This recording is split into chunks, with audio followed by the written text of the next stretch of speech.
Sir చెప్పండి sir, ఏం జరిగింది? జిల్లా పరిషత్ ఉన్నత పాఠశాల ఆర్పి కాలనీలోని ప్రభుత్వ పాఠశాల గ్రౌండ్ వైపు అక్రమంగా డోరు ఓపెన్ చేసుకొని మరి విద్యార్థులకు ఇబ్బంది కలిగిస్తున్నటువంటి సందర్భంలో ప్రభుత్వ పాఠశాల ఉపాధ్యాయుని బృందం మరియు విద్యార్థులకు కలుగుతున్నటువంటి నష్టాలను గత 15 సంవత్సరాలుగా పేరెంట్స్ కూడా వాళ్ళ దృష్టికి తీసుకుపోవడం జరిగింది. మరి వాళ్ళు అక్రమంగా పెట్టుకొని మేము ఎన్నిసార్లు కూడా ఈ పాఠశాలకు సంబంధించిన విద్యార్థుల మరుగుదొడ్ల నిర్మాణం కొరకై చేసినటువంటి ప్రయత్నంలో అడ్డు తగిలి ఆపివేయడం జరిగింది. విద్యార్థులకు కలిగిస్తున్నటువంటి ఇబ్బందులను తక్షణమే పరిష్కరించాలనే దృష్టితోటి మరి ప్రభుత్వ అధికారుల దృష్టికి కలెక్టర్కి, జిల్లా collector, RDO, MRO, CI, ACP వీళ్ళందరినీ కలగడం జరిగింది.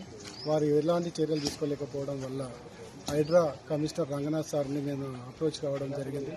వారి సూచనల సలహా మేరకే ఈరోజు మా ప్రభుత్వ పాఠశాల స్థలాన్ని మరి బాలికలు మరి విద్యార్థులకు జరుగుతున్నటువంటి నష్టాన్ని ఈ విధంగా వారి ద్వారా న్యాయం జరిగిందని మేము తెలియజేస్తున్నాం సార్.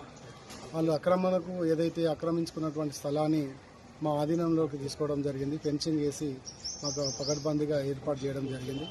ఇతరుతో మా పాఠశాల విద్యార్థుల పట్ల, మా ఉపాధ్యాయుల పట్ల ప్రత్యేకమైనటువంటి ధన్యవాదాలు హైడ్రాకు తెలియజేస్తున్నాం.